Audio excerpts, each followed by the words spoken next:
سلام، حالتون چطوره؟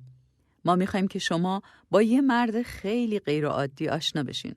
اون یه وزنه بردار بود، یه بوکسور، یه کشتیگیر حرفه‌ای، یه تاجر و یه عربده کش مست. بعد اون یه شغل جدید خارق‌العاده‌ای رو آغاز کرد، زمانی که قلب و ذهن و زندگی اون از بند رها شد.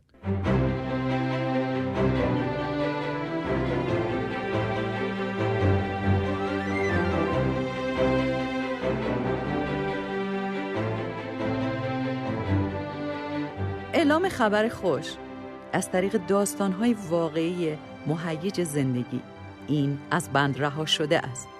تهیه شده به وسیله میسیون پاسیفیک گاردن. کار همچنان در میسیون پاسیفیک گاردن ادامه داره.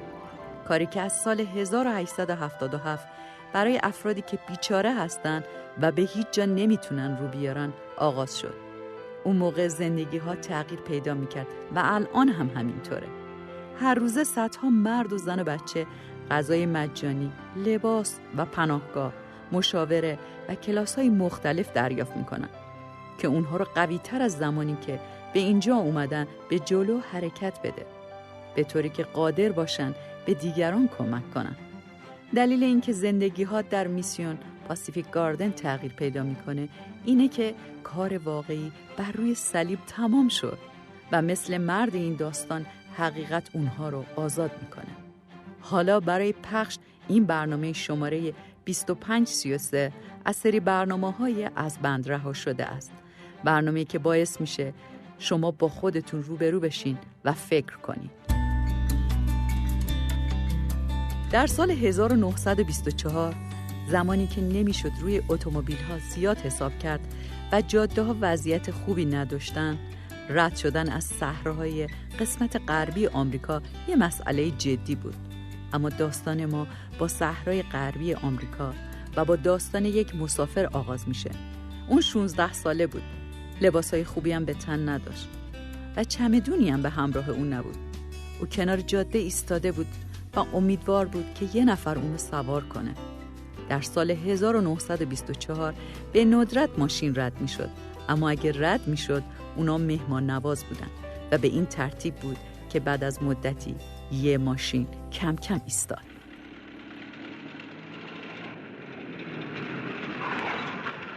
مرد جوون، تا کجا میخوای بری؟ پنسیلوانیا. پنسیلوانیا؟ پسرم، اونجا یه فاصله 3800 کیلومتریه. خانم شما تا کجا میرید؟ صحرا رو رد میکنیم، بعد یه کمی بیشتر.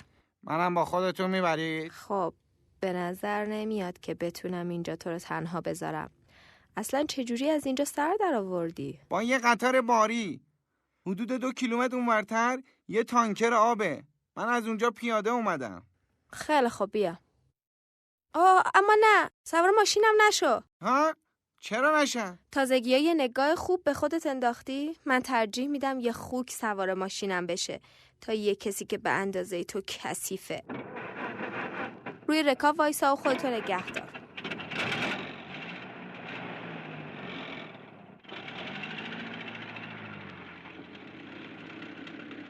تو کجا بودی؟ لس آنجلس، کالیفرنیا. چرا داری میری پنسیلوانیا؟ اونجا خونه منه. دارم میرم خونه. از قیافت معلومه که دیگه وقتشه. چی باعث شده که تصمیم بگیری لس آنجلس رو ترک کنی؟ خب خیلی وقته که از خونه دور بودم. اوضاع هم تازگی زیاد بر وقف مراد نبود. بله، اینقدر رو میتونم ببینم. گوشه یه خیابون وایستاده بودم و داشتم یه سری مردم رو نگاه میکردم که یه جلسه مذهبی داشتن. میدونی سرود میخوندن و از این جور چیزا. میدونم. و بعدش یه خانومی وایستاد که صحبت کنه. شبیه مادرم بود. اون گفت چند وقت میشه که شما نامه‌ای به خونه برای مادرتون نفرستادی؟ و اون داشت درست به من نگاه میکرد. بعد اون گفت من کاغذی که لازمه روش بنویسی بهت میدم و یه پاکت و یه تمبر اگه قول بدی که به خونت نامه بنویسی. به نظر میاد آدم دست و دلوازی بوده. دیگه نمیتونستم تحمل کنم. برگشتم و شروع کردم به دویدن. با این استادم تا وقتی که رسیدم به راهن و حالا هم اینجا. اون دفعه جیمی لانکیکر سلامت به خونه رسید. رانده شده به وسیله دلتنگی برای خانه‌اش. اما این درد به زودی درمان شد. جیمی مدت کوتاهی بیشتر توی خونش نبود که یه درد دیگه‌ای ظاهر شد. این یکی کم و بیش مزمن‌تر و سخت‌تر بود. اسمشو میشه گذاشت عشق به آواره بودن. این یکی برای سالها به زندگی جیمی حکومت کرد و باعث یه زندگی سخت برای اون شد. اما این یک داستان جالب و فریبنده رو هم رقم زد و شما همه اونو خواهید شنید. این داستان واقعی جیمی لانکیکر است در برنامه از بند رها شده. من جیمی لانکیکر هستم و در سال 1908 در وست نیوتن پنسیلوانیا به دنیا آمدم. بعد از اون سفرم به سواحل غرب آمریکا برای مدتی خونه موندم. من بچه کوچیک خانواده‌ای بودم که 2 پسر و 4 دختر داشت. وقتی فقط 7 ساله بودم پدرم مرد. از اون به بعد مادرم مجبور بود که سخت کار کنه که همه ماها رو پیش هم نگه داره. مثل زنای دیگه اون زمان اون فقط میتونست کار تو خونه مردم با حقوق خیلی کم پیدا کنه. من تو خونه خوشحال نبودم و جایی توی زندگی و دنیا واسه خودم پیدا نکرده بودم.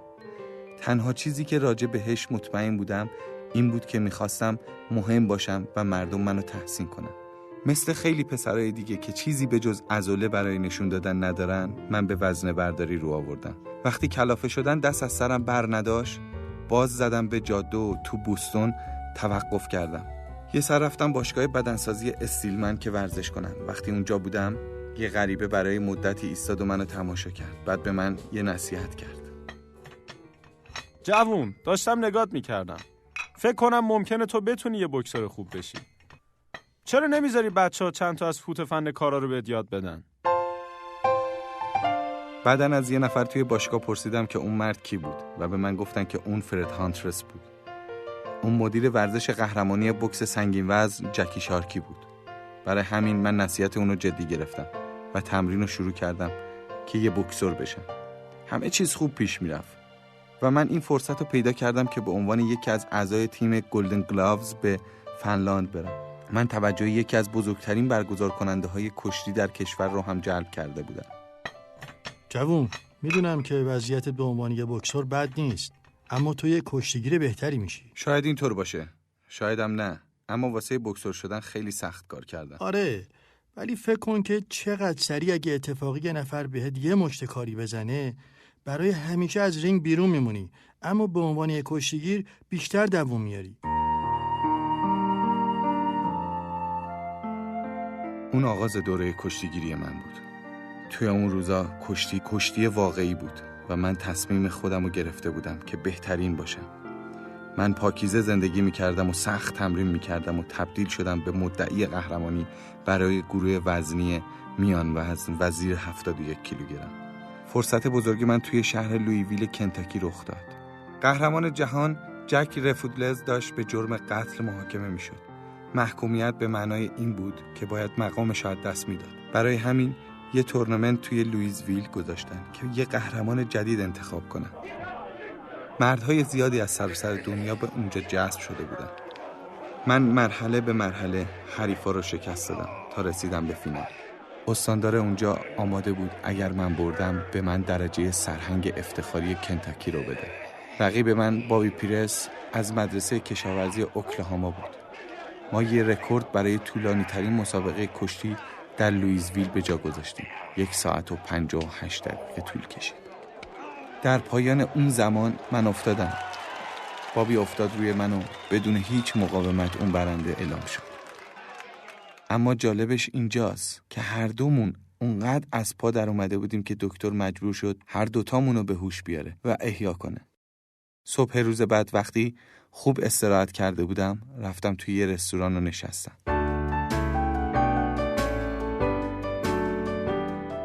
زمان زیادی اونجا نبودم که متوجه شدم مدیر رستوران داره با یکی از دخترای گارسون به آرامی صحبت میکنه. اون گارسون مدیر مقهوه‌ای خودشو که جوون هم بود آورد و معرفی کرد. سلام، اسم من بینه. من دیشب مسابقه کشتی تو رو از نزدیک دیدم. سالی همینطور وایستادی به صحبتای ما گوش میکنی؟ کار دیگه ای نداری انجام بدی؟ برو دیگه.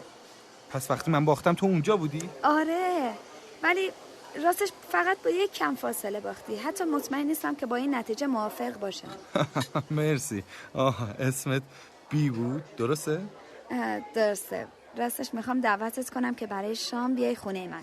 دوست داری بیای؟ خیلی دوست دارم، ولی به یه شرط که اگه بتونم یکی از دوستامو با خودم بیارم. دوستت مرده یا زنه؟ یه مرده، جسه کوچیکی داره، اما خیلی پسر خوبیه. واسه چی میاد؟ به محافظ احتیاج داری؟ شایدم نه. باشه. میگم نظرت چیه که منم یکی از دوستای خودم رو برای دوستت دعوت کنم که اونم تنها نباشه؟ خیلی عالیه، خوبه. ریزه میزه است؟ بله. یادم میمونه. این آدرس منه. ساعت 7 به همراه محافظت میبینمت. به نظر میومد که بی دختر خوبیه، ولی میدونستم که کشتیگیرای حرفه‌ای مثل بقیه مردمی که معروفن باید مراقب باشن. برای همین دوست ریزه میزمو با خودم بردم. بی همونطور که گفته بود سایز کوچیک دوست منو در نظر گرفته بود و همراهی که برای اون آورده بود 2 برابر خودش بود. از این طریق میخواست انتقام این که من بهش اعتماد نکرده بودم و بگیره. خب تو شهر خیلیا لیاقتشو نداشتن که آدم بهش اون اعتماد کنه. به خاطر معروفیتم خیلی از من دعوت میشد و اغلب برای مهمونی‌های مشروب خوری. برای مدتی من به برنامه‌های تمرینم چسبیدم، ولی به مرور میتونستم روی بهترین مشروب خورا رام کم کنم. تمرینات دیگه خیلی برام سخت شده بود. نهایتاً از بی تقاضای ازدواج کردم و اون یه اشتباه خیلی بزرگ کرد و گفت بله. میگم اشتباه کرد چون در اون زمان من یه مشروب خور بودم. حتی قبل از مسابقات مشروب میخوردم. یه روز مسئول برگزار کننده مسابقات با من صحبتی کرد. جیم، بهتره رو راست بهت بگم، تو داری عقب میمونی. منظورت چیه؟ نه رنگ و روی داری، نه سرعتی. مردم دیگه نمیان که تو رو ببینن. فقط یه شب بد داشتم، همین. داره یه جوری میشه که همه شبات بده. ببین جوون، متاسفم، ولی من دیگه نمیتونم تو رو تو مسابقه اصلی بذارم. بذار ببینم تو نیمه نهایی چی کار میکنی. وقتی مشروب خوری شروع میکنه که کسی رو پایین بکشه، اعتراف بهش سخته. درباره من هم همینطور بود. تو نیمه نهایی هم به بدی مسابقات اصلی بودم و بعدش توی مسابقات مقدماتی هم همینطور. بعد هم برگزار کننده خبر بدو بهم داد. ببین جیم، کارت تمومه. آب از سرت گذشته. کارم تمومه؟ یعنی چی؟ پس بذار رکو پوسکنده بهت بگم. تو دیگه به درد نمیخوری. ما هم نمیتونیم ازت استفاده کنیم. خداحافظ. پولم که رفت، دوستای عیاش هم رفتن. الکل داشت زندگیمو از بین میبرد. یه چیزایی راجع به کار برق میدونستم و هر جوری بود یه کار گرفتم. اراده کمکم کرد که مشروب خوری رو یه کمی کم کنم. من یه کار برای خودم شروع کردم، اما انگار از موفقیت بدم میامد. چیزی نگذشت که داشتم از موقع صبحانه تا شام مشروب میخوردم. بعد یه مشکل دیگه پیدا کردم و اون آزار دیگران بود. همسرم بی از من خواست که به کلاس‌های انجیلی توی کلیسای اونا برم. از غذای روزگار درس اون روز راجع به صبور بودن و کنترل خشم بود. کلمه خویشتن‌داری به خیلی از چیزای زندگی روزمره ما مرتبط میشه.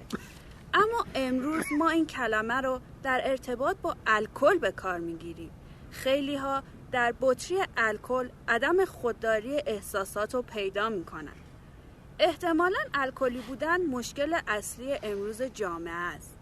زیاده روی در الکل نقش بزرگی در پر کردن زندان‌ها و بیمارستان‌های روانی اجرا میکنه و یک فاکتور اصلی در خیلی از طلاق‌هاست.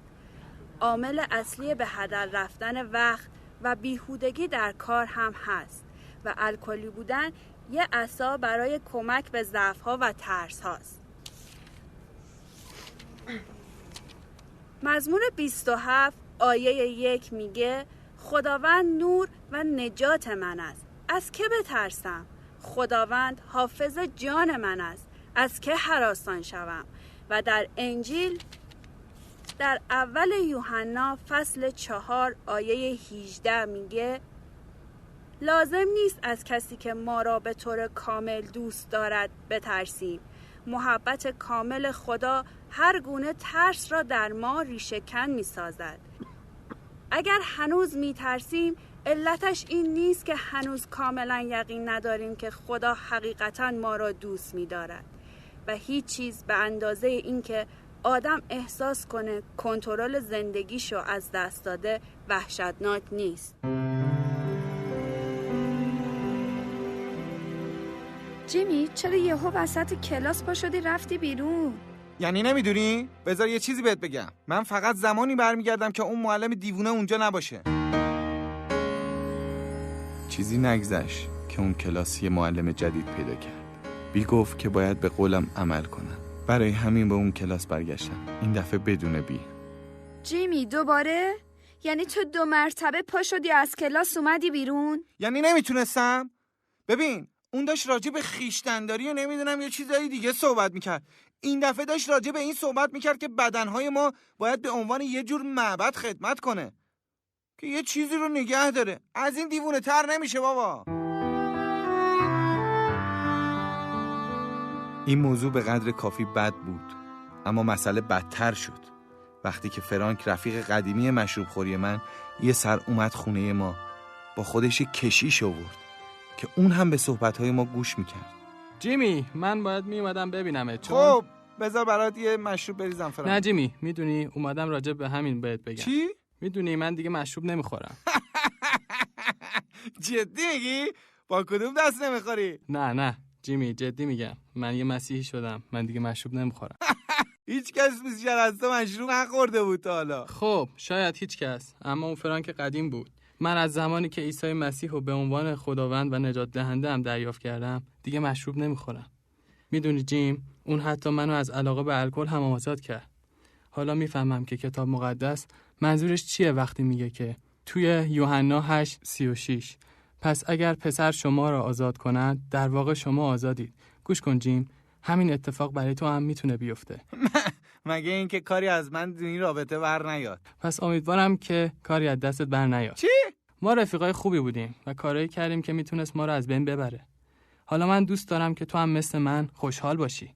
در واقع از حالا دعا میکنم که تا زمانی که عیسی مسیح به عنوان نجات دهنده دریافت نکردی احساس بدبختی بکنی. در اون موقع من از همه توی دنیا متنفر بودم به جز یه نفر. اون یه نفر یه پسر یتیم بود که برام کار میکرد. من و همسرم هیچ وقت بچه دار نشدیم. برای همین اون مثل پسر من بود. شنبه شب اون اومد پیشم و از من درخواستی کرد که به نظر میومد برای اون خیلی مهمه. آقای لانگیکر میخوام ازتون خواهشی بکنم. امیدوارم حتما برام انجام بدی. میخوای حقوقت اضافه کنم؟ نه قربان. خب چیه؟ ممکنه فردا صبح بیان یتیم خونه که منو بردارین؟ فکر کنم.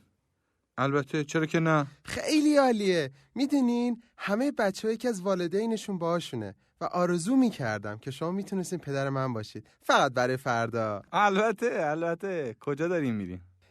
کلاس کلیسای یکشنبه. کلاس یکشنبه؟ دیوونه شدی؟ من پامو تو این کلاس کلیسا نمیذارم. خواهش میکنم آقای لانگیکر، برام خیلی مهمه. خواهش میکنم.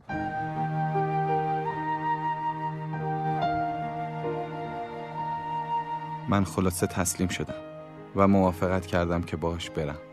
بعد هم حقوقشو بهش دادم و اون برگشت به یتیم خونه.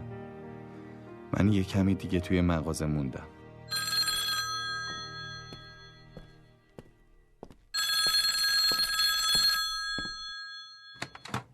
الکتریکی لانگیکر، میتونم کمکتون کنم؟ بله؟ من آقای لانگیکر هستم. درسته کلانتر؟ چی؟ یه راننده مست بهش زده؟ نه. بله کلانتر، میام شناساییش میکنم. خداحافظ. کلاس یکشنبه کلیسا. اگه واقعا خدایی وجود داره چرا یه پسر جوون و خوبی مثل اونو گرفت و یه دائم الخمری مثل منو میذاره باشم؟ چرا؟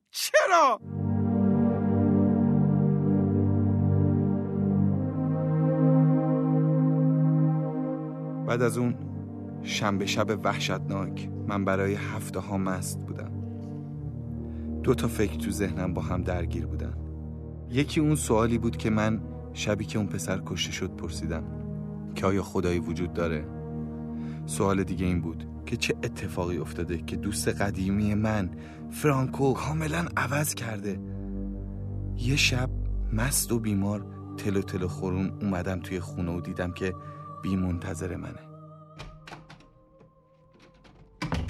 جیم، این مسئله دیگه نمیتونه اینجوری ادامه داشته باشه.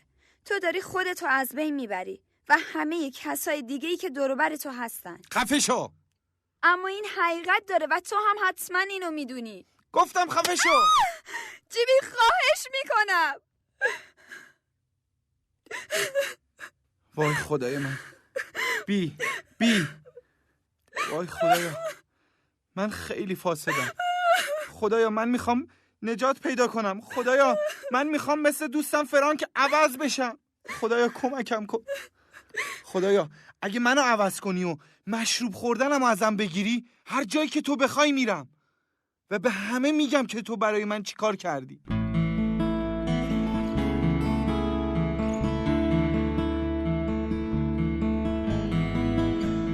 خداوند دعای منو محترم شمرد. الان بیشتر از 57 ساله که لب به مشروب نزدم و هیچ هوسشم نکردم. تمام کسایی که واقعا الکلی بودن میدونن که این یه معجزه واقعیه. خداوند در کلامش به ما وعده میده. 2 قرنتیان فصل 5 آیه 17: کسی که از آن مسیح میگردد تبدیل به شخص جدیدی میشود. او دیگر آن انسان قبلی نیست. او زندگی کاملا تازه‌ای را آغاز کرده است. بله، وقتی من عیسی مسیح به عنوان نجات دهنده‌ام دریافت کردم، مست بودم. اما کتاب مقدس میگه همانطور که هستی بیا، و من کثیف بودم. کتاب مقدس میگه که عیسی مسیح برای گناهکاران مرد و من گناهکار بودم. کتاب مقدس همچنین میگه با زبانت اعتراف کن و در قلبت باور کن، و برای من همینطور بود. و حالا اگرچه رها شدن از بند الکل فوق‌العاده است، ولی از اون فوق‌العاده تر اینه که فرزند خدا باشی. در طول جنگ جهانی دوم من توی یه پایگاه هوایی توی یونان مستقر بودم. یه روز فرمانده منو به دفترش احضار کرد. لانگیکر، دیشب کشیشمون کشته شده و پیدا کردن یه کشیش دیگه کار سختیه. مدتیه که من حواسم به تو هست. دیدم که تو خودتو چجوری بیان میکنی و با افراد دیگه چجوری ارتباط برقرار میکنی. فکر کنم تو به عنوان کشیش مناسبی. حاضری به عنوان کشیش نظامی به این گروهان خدمت کنی؟ بله قربان. البته اگر اجازه بدین من اصل پیغام خوش رو موعظه کنم، همونطور که فکر میکنم کتاب مقدس تعلیم میده. اونجا یاد شبی افتادم که به خدا تعهد دادم و اون منو نجات داد. این یه فرصتی بود که در سراسر یونان موعظه کنم. بی اون موقع توی آمریکا بود و برای من دائما انجیلای 2 زبونه و تراکت میفرستاد. بعد از جنگ من سر کار الکتریکی توی کنتاکی برگشتم و خداوند به اون برکت داد. اما اون کارهای دیگه‌ای هم داشت که انجام بدم. از من خواسته شد که به زندانهای بازپروری ایالت کنتاکی کشتی تعلیم بدم. من کلاسای اونا رو شبا برگزار می‌کردم و هر 5 شنبه یه نمایش ورزشی اجرا می‌کردیم. تا جایی که به بی مربوط می‌شد براش مثل روزای قدیم بود. جیم فرق زیادی نکرده. اون موقع سالن‌های مشروب خوری بود که تو رو شبا بیرون نگه می‌داشت. الانم زندانا و کشتی. خب حداقل من با بوی گند قدیم بر نمیگردم خونه. درسته. اون روزا تو وقتی میومدی خونه بوی یه کارخونه مشروب سازی رو میدادی. الان وقتی میای تو بوی یه بوزو میدی. این حرف قشنگیه که راجع به من بزنی. دوست عزیزم، پاشو برو زیر دوش. ممکنه که من به خاطر عضلات تو با تو ازدواج کرده باشم، اما تو برای من خیلی زیادی قوی هستی. به مرور زمان از من خواستن که توی مراسم کلیسای زندان صحبت کنم. وقتی من رسیدم اونجا اتاق لب به لب پر از زندانی بود. آره دیگه، همه پلیسا. چند سال پیش این اتفاق افتاد؟ رئیس، من نمیدونستم که این همه از این مرده برای این جلسه میان. به عنوان یه اصل اینطور نیست، ولی فکر کنم تقریبا تمام مردایی که تو این زندان هستن الان اینجان. جیمی، حاضری اینجا به عنوان کشیش زندان خدمت کنی؟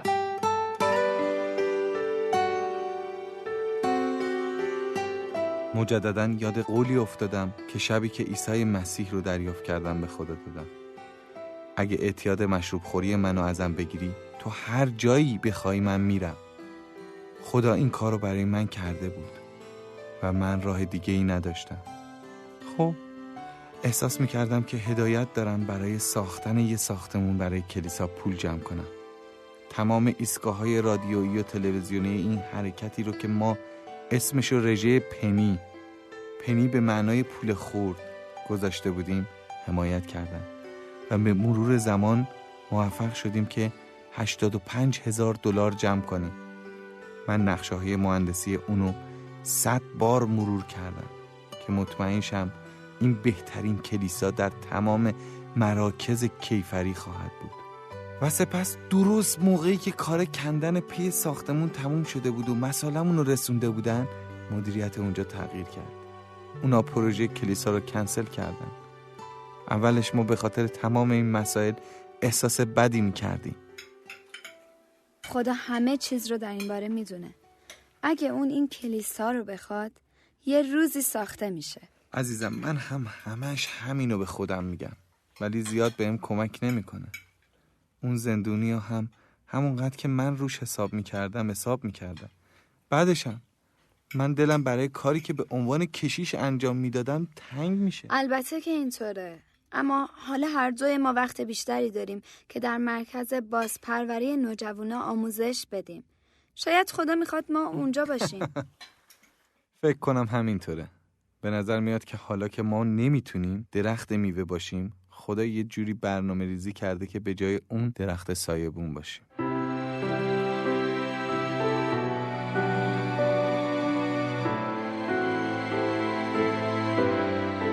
خدا راجع به کلیسا هم فراموش نکرده بود. یه روز من و بی داشتیم با ماشین از کنار محل نگهداری بچه‌های کنتاکی میگذشتیم که بی به یه ساختمون جدید در حال ساختن توی زمین اونا اشاره کرد.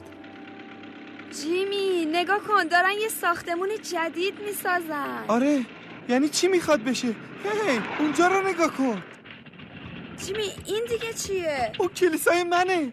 وای، منظورت اینه که ببین مطمئنی؟ البته که مطمئنم. من اون نقشه رو بهتر از مدار یه زنگ در میشناسم. اونا کلیسا رو به محل نگهداری بچه‌ها دادن.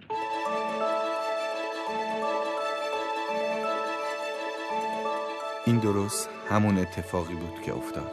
من و بی هر یک شنبه با بچه‌ها توی کلیسای من بودیم و کار میکردیم.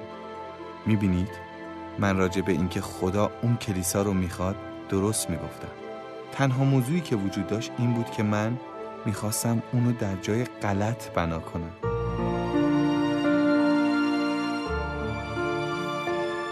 جیمی لانگیکر در سن 91 سالگی که قبلا یه دائم الخمر و بوکسور بود، هنوز یه شاهد خیلی قدرتمند برای عشق و بخشش خداوند عیسی مسیح بود. تعهد جیمی به خداوند ادامه نبرد بود و اینکه اون نبرد خوب ایمان رو تا زمان زنگ که پایان راند اول رو اعلام میکنه ادامه بده. دوست عزیز، فرقی نمیکنه که تو الان در حال چه نبردی باشی. تو میتونی اینو با قاطعیت بدونی که تو برای ابدیت پیروز بیرون خواهی اومد، چرا که خداوند عیسی مسیح قبلا این نبرد رو برای تو برده. اول قرنتیان فصل 15 آیه 57 میگه خدا رو شکر برای تمام اینها. اوست که ما را به وسیله خداوندمان عیسی مسیح پیروز میگرداند.